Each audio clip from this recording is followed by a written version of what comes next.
Hopefully this doesn't get cut off. It did the last few times I tried this, but just wanted to put the lesson up here on a video. So we're going to talk about proving triangles are congruent today, other than just having that simple congruency statement. So last week we said, like, all right, if we were told that triangle ABC is congruent to triangle DEF, that just means angle A and D are equal, angle B and E, C and F are equal, and then the segments, AB is equal to DF. So anything that is in that order of the triangles is congruent.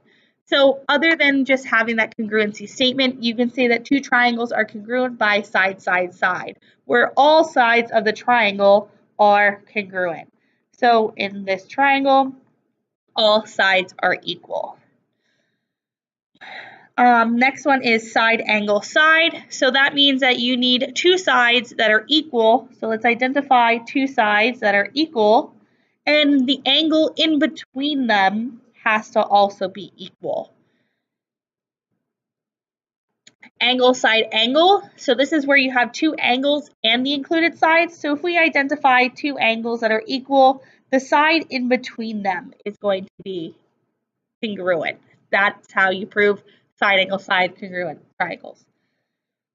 Angle angle side. So again, let's just show that we have two types of angles that are congruent.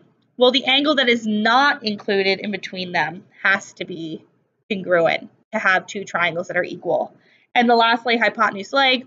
That is if you have a right triangle and you say the hypotenuses are equal and just another leg are equal, that means the two triangles are equal.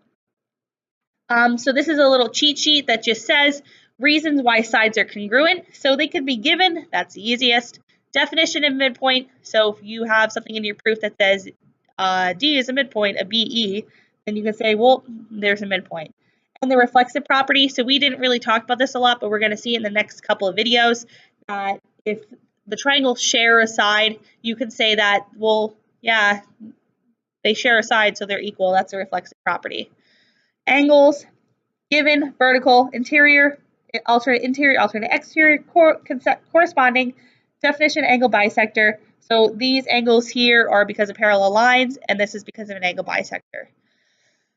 Last thing for this page is CPCTC. So that's exactly what we did the other day in class. So if you're told that triangle ABC and DEF are equal, that means angle A is congruent to angle D. Let's identify them. Side AB is congruent to side DE. Let's identify them. And I want you to stop the video and fill in the rest of them and see if you can get it. So stop it now. All right, welcome back. So you should have said that angle B is congruent to angle E, angle C is congruent to angle F, DF is congruent to AC, and EF is congruent to, sorry, I'm doing these backwards, BC. So it doesn't matter the order. But then you should have your triangle drawn as the following. 1, 2,